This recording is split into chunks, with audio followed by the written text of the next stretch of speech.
Welcome to the Terrible Podcast with your hosts from SteelersDepot.com, where you can find all your latest and greatest Steelers news.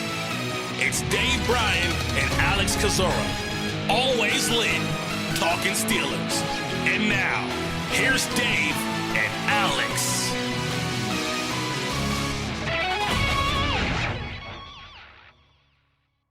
Welcome to the Terrible Podcast, Season 12, Episode 101. He's Dave Bryan. I'm Alex Kozora, SteelersDepot.com. Emergency episode of the Terrible Podcast. Dave and I are recording this here late Monday night, after 11 East Coast time here on a very busy day one of the legal tampering period. Dave, we did not want to have people make people wait until Wednesday to hear about everything that happened on day one. A very busy day for Pittsburgh, both with signings and re-signings and tenders and a new quarterback in town for the Pittsburgh Steelers.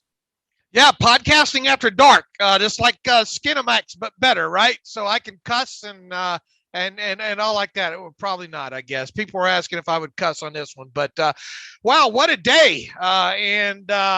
It's still a little early, I guess, 10 after 11 on the East Coast now, but tampering day got underway, and it's been a busy day for the Steelers. So let's recap what all they did for the peoples. Let's do it, Dave. And the big name here, we'll jump right in. Steelers' new quarterback, Mitchell Trubisky, signed this afternoon. It was announced around a little before 1 o'clock East Coast time. Signed to a 2-year deal with a base value of $14.25 million. That, according to Tom Pelissero, deal reportedly worth up to $27 million with incentives. So it was about 90 minutes after the signing was announced of Trubisky coming to Pittsburgh 2 years. And I sat there and said, we still don't know what that contract is worth. And I went, that usually means it's less than what the agent would like people to know, because it was a big contract. And usually that means the agent wants that number out there immediately and will leak it. And so reflective here in the deal, again, there are incentives. We don't know what those are. They're probably fairly hard to achieve. And if he does achieve them, that's probably a good sign for him and the Steelers overall. But Trubisky, they've got to give you credit. I mean, we were very skeptical of the media reports weeks ago about $10 million, and the base value comes in way under that. Yeah, absolutely. Look, I thought somewhere, I was more apt to think somewhere along the $5 million, but definitely under the $10 million mark when it comes to him. And, people say, yeah, but, it's got a total value of up to $27 million per Tom Pelissero. But look, as Alex said, there's going to be some non-likely to be earned incentives in there, and if Mitch Trubisky hits that, makes that $27 million, or at least whatever needs to be applied for 2022, there's probably going to be a parade somewhere. I'll tell you that, because look, I would imagine that these are kind of like Pro Bowl and all pro and Super Bowl or playoff, something along those lines. So definitely the carrot dangling out there. But what everybody needs to be concerned about, and what the salary cap charges will reflect, will definitely be off of a base of $14.25 million. We don't know the breakdown of that yet. We don't know the signing bonus. We don't know the layout of it. But I'm going to venture a guess, if it's 2 years, $14.25 million, that he's probably going to get, a pretty decent chunk of that in the first year. But even so, the cap number should be under 10, I would think, easily there. And yeah, they have a new quarterback in town, and at that number, it does not prevent you from going out there to the draft still and drafting a quarterback. And I'm sure the Steelers will still try to frame this thing. And I think Jerry, someone already did. I don't know. Yeah, it was Dulac. Dulac tried to frame it as this is going to be a competition, and I'm willing to bet that's the way Colbert and Mike Tomlin try to frame this thing. But being this thing's a little bit more than $5.5 million, odds are good that Trubisky, they want Trubisky to win this job, I would think here. But I guess now we can talk about Trubisky, the player. Another thing that I wrote about before, a couple weeks ago, or no, I think it's on March the 1st, was about Trubisky, why I expected it to be a 2-year contract on top of it. And that's because Kevin Colbert likes to cover that extra year there.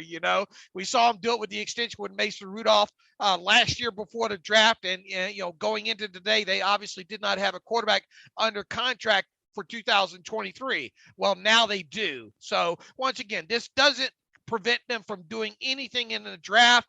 And even if they drafted a kid, I think we both agree that odds are probably good that kid would not start the season as the starting quarterback there on top of it. So what does this mean for Haskins and Mason Rudolph? We'll see. It won't be shocking if one of those guys are gone, when the dust clears, and especially if this team drafts a quarterback, a month or whatever from now on top of it there. So I thought Trubisky might be high on the list if they did go the free agent route. So I'm not overly surprised that they did. So tell us about Trubisky, the player, Alex. Sure. And just to bounce off with everything you said there, I agree. Trubisky's not a surprise, a name that we felt like was the most likely free agent. Overall, he's been long rumored and linked and speculated to come to Pittsburgh. I know that it came down to the Giants or Steelers. We talked about that actually on Monday's show, the regular episode of the podcast. I said, I think he would come to Pittsburgh over the Giants for the opportunity, maybe the money, and that seems to be the way things worked out. From Trubisky, the player standpoint, obviously people know where I stand. I don't love this move. I was not someone clamoring to go sign this guy. I've done a full tape review of him. It's post-signing, an article that'll go up Tuesday morning on Steelers Depot for you guys to check out. And I can see some of those first-round flashes when things are going perfect for Trubisky, when he's got a clean pocket, a good base, set his feet, and fire. It looks good. And a scheme fit schematically, I think will work in Canada's offense really well in terms of boots. Dave, we're going to see like 800 of these rollouts to the right this year. Just 5-yard dump offs. Like that's what his tape is littered with. That's Canada's offense. Action. And play action. Yeah. I mean, that's going to be the base. It's going to be a very much, with Ben, it was a very shotgun based offense. Not a lot of boots. It'll be the inverse. It's going to be a very heavy under center offense, a lot of play action, a lot of boots and rollouts and things like that. Getting Trubisky on the move, utilizing his athleticism, his mobility, cutting down half the field for him, making easier reads. Those are all going to be really important for Trubisky. So on tape, when things are perfect, when things are clean, you see it, but you see a lot of streakiness, the accuracy.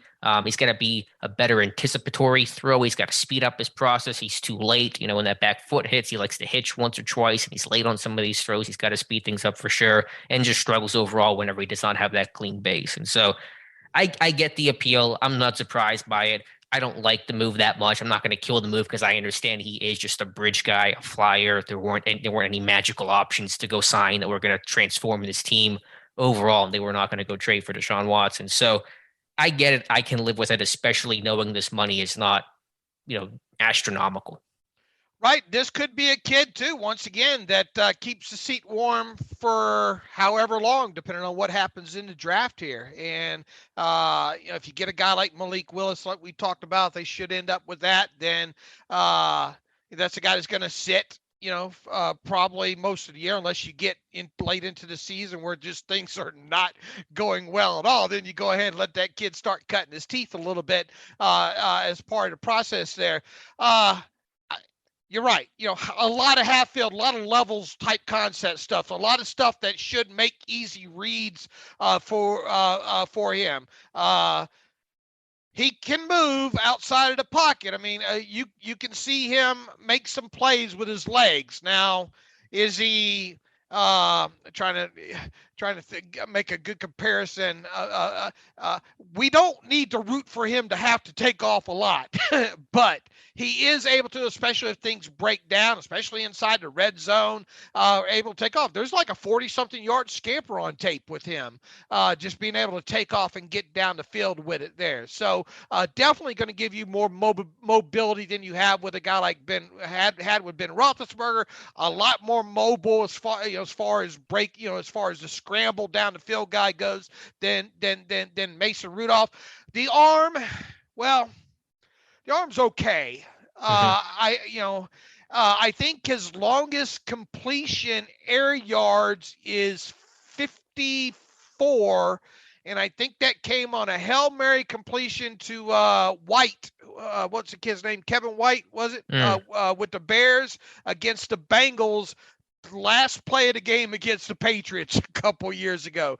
That is his longest 54 is his longest air yards completion there. I have not looked, maybe you've looked enough at him as far as middle of the field stuff and all like that goes. I think he tends to want to try to throw outside the numbers more, if I'm not mistaken, from what I remember on the tape on him. But yeah, you hit it. You can do a lot of things like the Browns were doing with Baker early on, with kind of those half rolls and on the move. And look, make no mistake about it. It's paramount that they be able to run the football with a guy like him. And it wasn't going to matter who you had at quarterback. Right. That was going to be the thing there. This guy can make some mistakes in a heartbeat for you, though. And there are some ugly interceptions on tape. But then you see some nice throws. A couple years back, Anthony Miller, some of those slot fades down the field against the Detroit Lions on Thanksgiving Day a couple years ago. Fairly good game when it comes to that. So he can make some of the throws. It's not a fantastic arm, as you said. Kind of got that kind of hitch at the back end there. Got to process a lot faster, but we will see what Matt Canada has came to town to probably try to do. He should be able to do a lot of it with a guy like Mitchell Trubisky. That's the thought in my head. Canada, who did not really get to run his offense last year, gets to run his offense this year, and that'll be a better way to judge him and the system and how things look overall. I will say, in the Bears wild card game, the last game I guess Trubisky started, they ran a trick play, kind of flea flicker back to Trubisky, and he put one on a rope to a receiver about 55 air yards, and it got dropped. I mean, there's some plays on tape where the Bears receivers not helping this guy out one bit. So you can see the deep ball for sure. I think his placement, his accuracy deep ball is very inconsistent, both in the placement and the actual accuracy, overthrowing, underthrowing, things like that. But I think the arm is good. I don't think it's tremendous, but I think it's good. Better than what Ben had, better than, probably comparable to Mason is kind of where I would put it. Maybe a tick above. I'm not quite sure. But just from a system, scheme fit, the pedigree, Pittsburgh loves their former first round picks. Kevin Colbert at the North Carolina Pro Day back in 2017. He kind of finally gets this guy. Okay. In his last two seasons with the Bears, Mitchell Trubisky was 14 of 86 at 16.3%. with 5 TDs and 7 interceptions on throws of 20 air yards or more past the line of scrimmage. That's not a great number. No. That's something you would expect to see on maybe 40 air yards or more, 16.3. Now, I don't have all the drops in there, and there's probably some of them in there and all like that, but that's a bit of a concern, especially on a team that's had trouble pushing the football down the field, that way there. So that's something. Look, this is just a rush along, get it out there kind of podcast there. But I would agree. I would think that we've kind of hit on a lot of the main things when it comes to Trubisky, and people can read your study on Steelers Depot Tuesday morning there. And you and I have got all offseason look at tape on them, and I've already pulled like 5 games myself from the Bears. Yeah, so we'll dive into this more and more, but just bottom line is expected move overall. He should start unless he just absolutely face plants this summer, and again, expect a lot of easy, quick boots and stuff like that. That's going to fit Canada's offense. You got to help him win games, you got to play some defense, and you got to be able to run the football. You got to help him win games.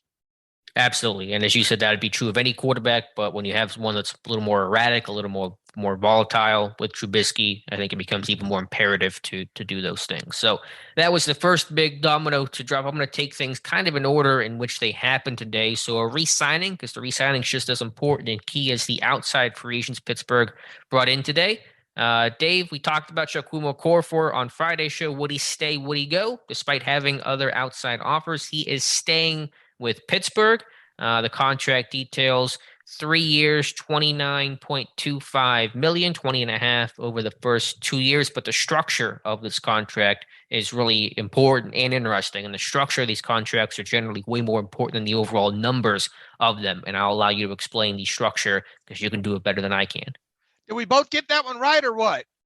Yeah, we did. I mean, I admit I wasn't 100% sure. I wasn't like they're definitely going to do it, but we both said that he would be re-signed. Okay. That was one of those ones that you kind of wondered about, though, right? Mhm. You know, Yeah. could it go either way?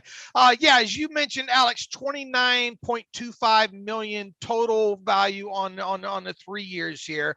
$9.25 million signing bonus on here with him. His first year take home money, when you count the signing bonus of $9.25 million and the base salary of $1.25 million in 2022, is $10.5 million. This contract is one of those pay as you go. It's, gotta basically this thing. Look at it right now. It's a 1 year, $10.5 million contract, and I say that because you got 2 roster bonuses, each of $4 million in 2023 and in 2024, and I believe those are due the 5th day of the new league year in both 2023 and 2024, which of course is March there. So if Chukwuma Okorafor plays well enough for you in 2022, you pay him that $4 million roster bonus next March, and then he gets the other $6 million during the season. So he's got a chance to make another $10 million in 2023 based on the way he plays. And then 2024, you got another option there. So it's kind of a pay as you go thing. So the best way to kind of look at this is it's a 1 year, $10.5 million with obviously options in 2023 and 2024. Worst case scenario is, like I said, you cut them next year before the start of the new league year, and then you got out of it paying them 1 year, $10.5 million. Now there would be a little over $6 million in dead money because the $9.25 million is stretched over 3 years for proration for the cap and all like that. But you're going to exit today with him having a cap charge in 2022 of 4.3333333333. I guess I could keep going forever there, but on Pi Day, no less. That's an appropriate, hey, how about forever that? infinite number. Yeah. Infinite number there, but 4.333333 is a cap number there. And if you look at roster displacement top 51, he ended up using up 3.508333 in cap space. So a little more average yearly value, I think, than maybe what I thought it might be in totality. I guess there was another team or two probably looking at signing him, and maybe came back to the Steelers, gave him isn't that what Josh said? Potentially gave him a chance to match or something along those lines. There, I think Josh found out on that there, but a little bit higher yearly average value.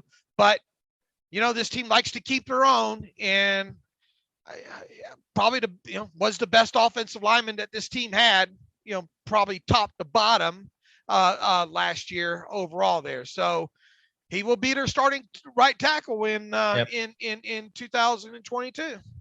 And I know the overall contract at almost $10 million per year looks like a big number, and it is. But frankly, I'm not that surprised by that. I said the floor would be about $7-8 million for him as like the minimum because he's not even 25 years old, offensive tackle with a good amount of experience. Those guys get paid. Offensive linemen, you always have to think about linemen. They're going to get paid more than what you think, and maybe more what they, in theory, what their value actually is, because just the scarcity of trying to find tackles and young tackles on the market, or trying to resign your own, obviously. And so I'm not surprised by that number. I think it's a reasonable number based on the market. I'm pretty meh on Okorafor in general, and I understand the counterpoint to this of, is your O-line going to seriously get better if you just kind of bring back the same guys and make some tweaks? We'll talk about the one signing they made here in a moment. There's certainly a concern there, but I'm not surprised by the overall number really one bit. Right. And I guess this still doesn't, you got Dan Moore on the other side there. You would think that he's going to be your starting left tackle. We'll have to see what happens with Zach Banner. You still got Joe Haig under contract. At this point, I see there's nothing that says you can't draft a tackle at this point, Alex. But something magical would have to fall into their hands, I think, at this point, something that he just could not say no to when it comes to at least like the first 2 or 3 rounds of this draft. If they do end up drafting a tackle at this point, it's probably going to be later in the draft, I would think, if at all.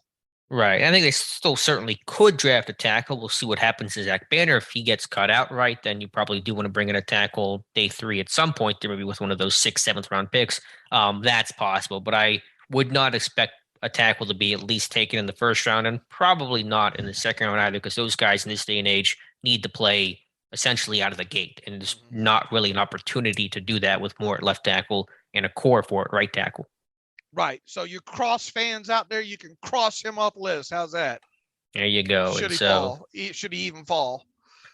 And so that was the second shoe to drop. And the third one that came in was an outsider offensive lineman being signed. And that is Mason Cole, formerly of the Vikings and originally with the Cardinals, got traded to Minnesota in 2021. And so 3-year deal for Mason Cole. And the money on that is what, 15.75 million, right? Am I remembering that number correctly, Dave? I'll have to pull it up while you vamp here. Yeah, but 3-year we don't have deal. A breakdown of it yet. I don't think a full breakdown. We just have a total value of it and just kind of a rough idea, maybe what that thing looks like here. Looks like 3-year deal, 15.75 million overall. That would break down to what, 5.25 average yearly value on that. I'm willing to bet the signing bonus is somewhere about 5.5 million. 1st year take around, I don't know, $6.5 million is what he'll put in his pocket in 2022. His cap number produced by all this, probably right around $3 million. I would not be surprised to come in somewhere around 2.8 million or something like that, the way the Steelers like to structure these things overall. So 5.25 yearly average. And I've watched just a little bit of his tape and remember him a little bit from last year there. Mostly he's played center at the NFL level, but he has played both guard spots as well too. So he's a very experienced interior offensive lineman so far, with once again his primary position well over 1,000 snaps at the center position there, and in fact over 2,000 snaps at the center position so far. I think the second most snaps he's played is at right guard, 257 regular season snaps, and at left guard 149 regular season snaps there. So super versatile offensive lineman, just like the Steelers look like. He's got a little bit size to him. He even played a little bit of tackle at Michigan. Yeah, I think he played a lot of left tackle at Michigan. Yeah, he started there. Right. So this guy is, God forbid he got into that situation there. He could probably play all 5 positions on the offensive line for you there. But I guess the big question is, Alex, is what position may he play with the Steelers? Yeah, it's a good one. And I don't know for sure the answer to that. That's, if I could ask Kevin Colbert one question right now, that'd be the question I would ask him. My guess off the top is going to be right guard. That's where he kind of played. He split time last year at center, started last year. He didn't start the season at all for Minnesota. There were some injuries there to Bradbury. So he got about 4 games at center and then moved to right guard, started 3 more games, had an elbow injury that put him on IR in late December. So my feeling has still been they want to still try Kendrick Green at center, and that they're going to keep him there, or at least attempt to keep him there. And so by default, that puts Mason Cole at right guard. He's a bit bigger overall as well. And so that was my initial inclination. I understand he's been primarily a center in his career, but he played more guard last year. He played guard against Pittsburgh, whatever that's worth. And so my thought is that Mason Cole will be your right guard. This, what do I say most of the offseason? This team's got to do something to shore up at least the if they're going to let Kendrick Green attempt to keep after it at center, they got to do something a little bit more than J.C. Hassenauer to provide a little bit of backup there at the very least. I view this as that kind of signing, and he can play both guard spots for you if you need to. Obviously, the kind of money that they're paying him, you would think that he's probably going to start for you. But what is the one thing Kevin Colbert has said, earlier in this offseason? Man, if I had, in so many words, if I had to do it all over again, I would have done a little bit better job at adding depth on the offensive line here, especially at the interior. I think at the interior position there. So they'll let this obviously play out. I'm with you, probably one of the guard spots there, because I don't think they're ready to give up on Kendrick Green at center just yet there. But if they try to go that route, it just doesn't work out. Well, then, bam, you have a guy there. And also, I don't think this prevents you from still drafting a guy like Zion Johnson if he's there for you. If you don't go quarterback in the first round or something like that, and it, maybe Zion, whatever. I don't think this prevents you from taking a guard/center if there's one there that you like in the first couple rounds. See, I might disagree there. I think obviously quarterback's still on the board, but I don't want to say there's no chance of them addressing into your offensive line, but I think those chances got dinged because is that guy going to start year one? If Dawson's going to be your left guard, Cole your right guard, and Green your center, usually those first round picks, man, they got to play right away, unless it is a quarterback that you feel like has to sit for a season. Right. Well, my theory is it's okay to have a $5.25 million interior swing guy if that's what it is. Yeah, but do you think he really signed to be the backup? Or like the potential to be a backup on day one? You think Melvin Ingram signed? Well, that's my point. It didn't work out with Melvin. I don't want it to be the same thing with Cole. Yeah, I don't think this kid, who knows? But I just don't think it totally prevents you from addressing a position if something magical were to happen. And maybe you don't get a couple of quarterbacks there that you like, and maybe things go the wrong way. And maybe you're sitting there looking at one of the top guards, guards in, I don't think it would be a center. I don't think, I don't think a Linderbaum's in the question here. Really, I'm kind of looking at this as kind of a Zion Johnson or bust type situation is what I'm looking at it at. And it's worth pointing out, let's not act like Kevin Dotson has done so much that he's locked into a spot. I mean, he's had a tough 2 years, the injury last year, his play's not been great, and Colbert basically said as much at the combine. So I do want to say that part out loud. It's not like Dawson's been this all pro that you're like, oh yeah, he's your left guard. So, but I still think the chances of them taking into your offensive line is taking a hit here with the signing of Mason Cole. Right. I mean, it's definitely not a necessity here, right? Mm-hmm. But I don't think it totally prevents you from going that way should something happen. Now you've watched Cole. I have not. I'm blank slate basically on him, so I'll admit that Wednesday. Hopefully, I will be able to tell you more about Cole on Wednesday. I was finishing up Trubisky by the time we started talking. So, what are your initial impressions overall of Cole, the player?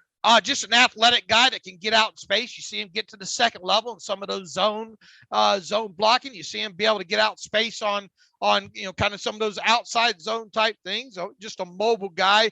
Probably not the best snapper overall. Struggles more so in pass protection. Of course, who doesn't get eaten up by Kenny Clark? He kind of had a rough go at it, I think, early in that game against the Packers there. But there's some favorable snaps in there overall. Uber sexy ad, no. But a better center than J.C. Hassenauer, initial thoughts. And I have to look more and see kind of what he can do at guard. I haven't gotten that far. Now we have Josh Carney. Josh has 4 games, I think, from last season that he's going through, and Josh should have a pretty good profile on him on the site, SteelersDepot.com on Tuesday morning there. So, not flashy, but it does give you an interior, some flexibility there, and a guy that if he doesn't play guard, it's because something has gone wrong and you just don't like the way things are going with Kendrick Green at center. Right, but you do have that option, and that's always important to have that option, even in-game injury, whatever the case is. And so that'll be a valuable thing for him. So is it fair to say right now that if you had to guess the offensive line for week 1, it's going to be Dan Moore at left tackle, Kevin Dotson left guard, Kendrick Green at center, right guard, Mason Cole, and then Chukwuma Okorafor at right tackle? Is that a fair front 5? Yeah, I think you maybe look hard at what Cole's done at either guard spot, and maybe if Kevin Dotson is more comfortable, maybe back at right guard, where he played those 50-something games. My thought is if Dotson can be if you think Dotson can be a better player at right guard than left guard, and if the tape's okay on the left guard for Cole, which I think that what I say. How much has he played left guard? 149 snaps. And how many at right guard in his career? 257 in his whole career. Okay, so it's pretty close. Yeah, I mean you can flip him. But I think generally that's your 5. Yeah. And, obviously huge question marks with Kendrick Green there at center. What do you think about the that? The good thing is Cole is at least, should be a decent run blocker, Yeah, that's what I've heard. He's pretty nasty, pretty physical, and Minnesota ran okay last year. I think even in a down year, Dalvin Cook still put up pretty big numbers. But my thought on that front five is certainly a bit underwhelming, but just the youth on that offensive line. I mean, is anyone older than 26 on that offensive line if that's going to be your front five? Man, I don't care if they're 18. can No, I they block understand. 18 or 38? Can they block? Sure, just the observation from such an old offensive line and the closing of the Pouncey to Castro, Villanueva, Foster era to totally youthful O-line. It's just a big transformation. I don't think a lot of people would have drawn it up this way here at the start of free agency, but you and I think at least I know I was not closing the door of maybe Chukwuma Okorafor coming back, and it sure sounds like they're going to give Kendrick Green every chance to stay at center. Now, here's the thing: if he can't cut it at center, then what happens? Does he does he go to the bench? Does he go to left guard? What he played at Illinois? At least you got a lot of options that you can mix and match at this point, because obviously Dotson's played left and right guard. Cole has played all three spots, and Kendrick Green played left guard in college. Yeah, so there's flexibility, there's options. Now it's about, can you just find some continuity, some talent, and get the show on the road. So just big picture, I'm going to take a little victory lap here, so I apologize for any sort of braggadocious nature from me. But the free agency's basically gone the way that I think we thought it would. A veteran quarterback signing, Trubisky, a pretty popular name that we both identified. That we said they'd go after a guard in this market, assuming that Cole is going to be a guard, at least an interior offensive lineman. They re-signed a Okorafor. They re-signed some role guys in Killebrew and Millette. They do tenders, which we'll mention now. Robert Spillane, Marcus Allen, both RFAs getting tendered today. So this thing, while Cole is getting tendered, just like Haskins being tendered. Now Cole's a name I didn't expect, wasn't really on my radar, so I'll grant you that. But overall, just in terms of the operation of the offseason, it's been about what we thought it would be. I mean, have we missed? I guess not. Yeah. Go ahead and call it what it is. I mean, the people understand, but will we miss at some point? Probably. But yeah, look, I mean, and I think we both agreed they had to do something to protect themselves. If they're moving forward with Kendrick Green at center, they had to protect themselves and probably protect themselves at cheaper than $10 million per. Well, they did so at about half that number. Yeah, they did. And so I think it's shrewd signings overall. So if you had to guess, what do you think is the most likely position to be addressed in the first round for this team? Because there does not seem to be a real clear-cut consensus on that right now. They're trading up for Malik Willis. Yeah, I think this could be like the move to go all in on a quarterback. It's kind of lining up that way. It feels like it. It certainly does feel like it. It does feel like they're moving up to get somebody. Yeah. It's going to be a quarterback, I have a feeling. Yeah. What about secondary? I mean, there's some holes there right now. Edmonds, Witherspoon, we don't know what's going on there. I mean, some potential areas to address both in free agency and the draft. I think we'll get some answers to that in the next, definitely by the time the draft rolls around. What's going to happen to Witherspoon? What's going to happen to Edmonds? Those kind of things there. So, man, I'm buying everything they're selling about Malik Willis right now, and Trubisky certainly does not prevent you from doing all that, and if that would be my bet right now. So move forward from there.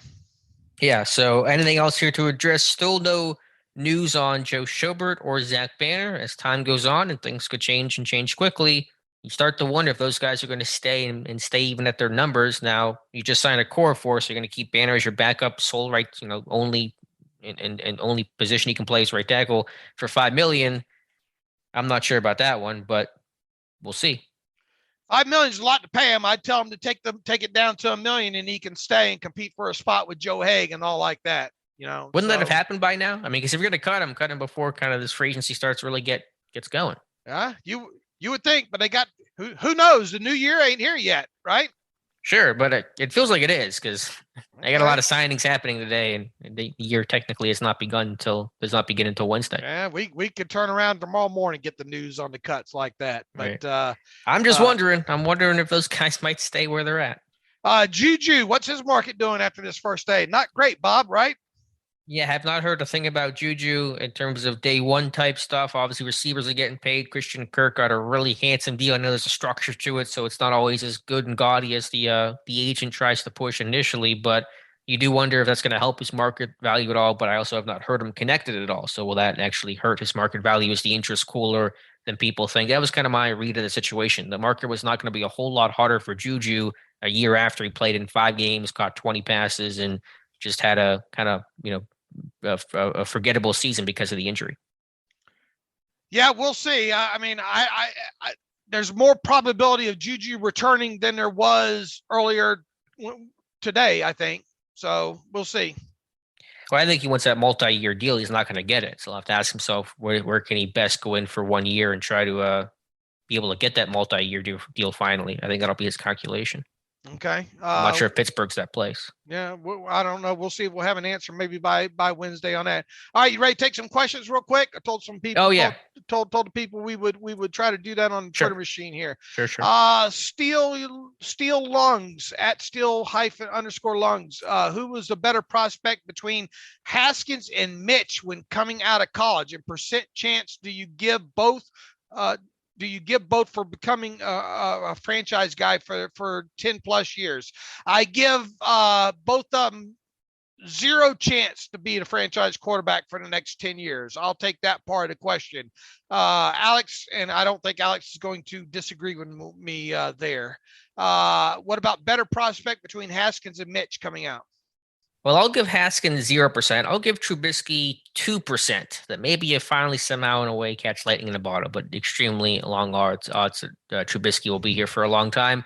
I don't have reports on them coming out. I did not like Trubisky coming out. That guy couldn't beat out Marquise Williams at UNC for like his whole time there. And Williams was a really bad quarterback at North Carolina. So that was kind of my first red flag with Trubisky. I'm still kind of surprised the dude went as high as he did. So I think I would have probably had Haskins rated higher than Trubisky. Oh, wow. I would probably had Haskins rated higher than Trubisky as well, too. I don't remember. I just remember Haskins was throwing to a lot of wide open receivers at Ohio State. That's some good wide receivers there. Didn't have to work as hard. But I was kind of sour on Trubisky during that whole process there. But I guess he's had the better career if you had to pick who's been better. I mean, it has been Trubisky. Look, he's a great kid too. Listen to him in the interviews. So supposedly a great leader. I mean, go listen to that Adam Schefter interview. I mean, he's super likable. I mean, boy, is he in for it but he spent time in Chicago with that media, but the Pittsburgh media is going to be a lot rougher on him. Good luck with that. But I don't know. That Chicago media is nasty. I think Pittsburgh will be a welcome place for him, but it won't be like Buffalo where you're the backup and everyone loves you. So it'll be he's kind of like that middle ground. All right, let's see. C. Jacobson writes in, tweets, will we attempt to bring back Juju after he tests the market, or should we attempt to sign Jarvis Landry? Look, I mean, Jarvis has got some age on him. His better days are behind him. It would have to really be a super cheap contract on Jarvis Landry. I'm not going to say no, definitely not on Jarvis Landry. It would really have to be a cheap deal, I think, with Jarvis Landry. If you could get Juju back at a very affordable number, I don't see why you wouldn't do that. Will they attempt to bring him back? I think Colbert, I believe Colbert when he said they would like to have him back. I think it all comes down to years and money, like everything else there. So I do think Juju's market took a little bit of hit on tampering day, but we're still in the tampering period, so a lot can happen. I'm willing to bet though Juju at this point has got a couple offers in hand, and he's having probably some prayer meetings about him. Yeah, I think there's going to be an effort to try to bring him back, and he certainly could, but my feeling still remains the same that I think he ultimately will sign somewhere else to play in a better quarterback situation. And he's had 2 years of playing in the slot, catching 5-yard option routes. Like, I think he wants to go try something different. Yeah, I don't think Mitch Trubisky dials it up for him. Sticking your neck out on that one. On the quarterback scale there. Let's see. Carlton Curry, did the addition of Mitchell Trubisky move the needle at the quarterback position? Is he an upgrade over what Ben Roethlisberger was last season? I think he's an upgrade in certain ways, in arm strength and mobility, obviously, and working Canada's offense. But all the things that Ben brought, the decision making, the intangibles, the leadership, just being the presence that was Ben, obviously Trubisky is not going to be able to do that, nor is he going to even try to replicate that. That's an impossible, fruitless mission. So there are areas, of course, obvious ones of his game where there is an upgrade, but I'm not going to. Ben will be, how do I want to put this? I don't know how to say. Ben's a better quarterback last year than Trubisky probably will be for the Steelers in 2022. Where it moves the needle is it moves the needle on the fact that let your offensive coordinator at least try to show what he can do offensively with the offense that he wants to run. That's where the needle moves, I think. Mm-hmm. And how it's up to Trubisky to move that needle from there, really. Yeah, that's well said. Yeah, I mean, again, Trubisky, Rudolph, they're going to run what Canada wants, when he wants it, how he wants it. And Ben did not do that, understandably so. 18-year Hall of Fame quarterback. So it's going to be a better fit. And how much better will the results be? Yeah, we'll have to see. But from a fit standpoint, from a schematic standpoint, there's an improvement. Brother Spencer Crick. Hey, Spencer. Who was, obviously done work for Steelers Depot, moved off out of Vegas to up into, I think, up Seattle area there. What position, miss you, Spence? Miss you. What position do you see other than quarterback that will need the most attention in the draft after the dust of free agency is cleared? Well, the dust is still settling right now, so it is hard to answer that. We'll see what happens in the secondary, like I said, at strong safety, at left corner. Could D-line be something that pops up more of Stephon Tuitt based on his status, based on what happens with Montravius Adams? So I'm thinking maybe secondary. I think you don't want to also neglect offensive line. They're going to add some more offensive linemen in the draft, I think. I just don't know if it's going to be first round, super high priority. I don't think it'll be a tackle. It could be an interior guy, but I don't think those chances are terribly high. But I think it goes back to, again, your quarterback position. And can you find your franchise guy there? Because Trubisky, we all agree, is not the vision. Is not the franchise long-term guy. Right. And the most attention other than quarterback in the draft after the dust settles, kind of a prediction there. It might be cornerback, man. Yeah. If Witherspoon walks, I'm not sure if they're going to go sign like a great corner because I'm not sure one even exists. And the money for those guys, you're going to pay through the nose. So if Witherspoon does not re-sign, then I think cornerback becomes your number one need. Right. And more, as this dust clears in these next 2 weeks, we're going to get a lot better sense, I have a feeling, there. One more from brother Lewis Grove on Twitter. Been following us for a while here. Why is Schobert still hanging around? Do you assume Witherspoon rejected the deal Aditi said was in his hand? Lastly, what do you think is going on at safety? Just the whole Witherspoon and Aditi comment, please. You'll do it better than I can, more tactfully. Yeah, well, the initial tweet from Aditi was that he'll be signing soon. And I think later on NFL Network, she had rephrased her stance and said the contract had been offered. It was in Witherspoon's hand and he was looking it over. That doesn't mean he's signing it. It just means he might be looking at it. So we'll find out. I think, again, Witherspoon wanted to see what the market was going to be like. He didn't want to rush into a decision. That's why on the podcast this morning, I said, whenever that report came out, we were talking live or talking on the podcast when we were recording it. And I said, I'm surprised he'd be signing right away because I think he wants to kind of see and get a good feel and make a really kind of patient decision. So I think we'll just have to wait and see on that. But certainly the initial tweet and then the actual wording of it later, I think were two completely different things. Good answer. I'm not going to touch that because I won't be nice. Lastly, what do you think about what's going on at safety? My gut still tells me they're going to get something done with Edmonds. I don't know. That's where I'm at right now. And by the time this thing hits the internet and people listen to it, that might all have changed. Maybe I'm a little less confident right now. Right. But my gut keeps telling me that they're going to re-sign Edmonds. One last one from Chuck Thomas. We mentioned Schobert as well. If they want to keep Schobert, it would be just because they feel like the D-line's can be better, can get healthier, and just Schobert in a full year, not getting traded, right before camp ending, will be better for him. So if they want to keep Schobert, that'd be the reason why. That's a lot of money to pay that fella. It is. All right, Chuck Thomas, opinions on Jabril Peppers at safety. Oh man, That's a name I haven't heard in a little yeah, bit. I mean he's with the Browns, the Giants. He's bouncing around, so I'm not sure what his career arc has been lately. But He's I only think the 26, but really yeah, it feels like he's it feels like he's like 36. 37. Yeah, right.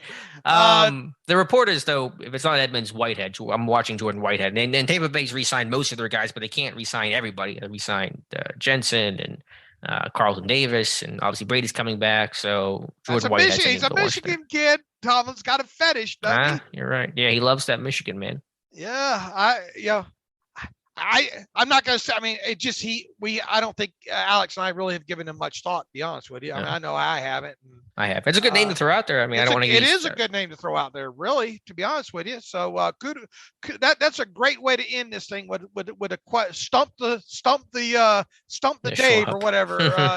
Did you watch that show, Stump the Schwab? Nah.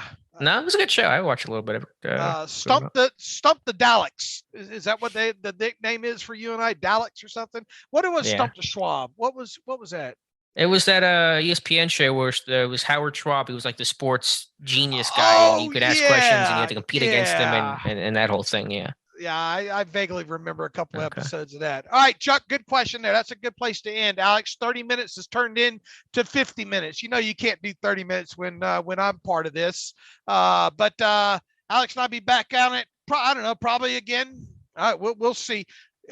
Wednesday at the latest, Wednesday morning at the latest there. So in the meantime, follow me on Twitter at Steelers Depot. Follow Alex on Twitter at Alex_Kozora. Follow the show at Terrible Podcast. Email the show, the terrible podcast at gmail.com. If you'd like the show, donation, SteelersDepot.com, hit the donate button. Also, if you like ad-free version, SteelersDepot.com, hit the ad-free button. Thanks for listening, everybody. Alex, thank you for doing After Dark with me here. I think I kept the cuss words down there. So, and until who knows when, maybe Wednesday, as always, thanks for listening to the Terrible Podcast with Dave and Alex.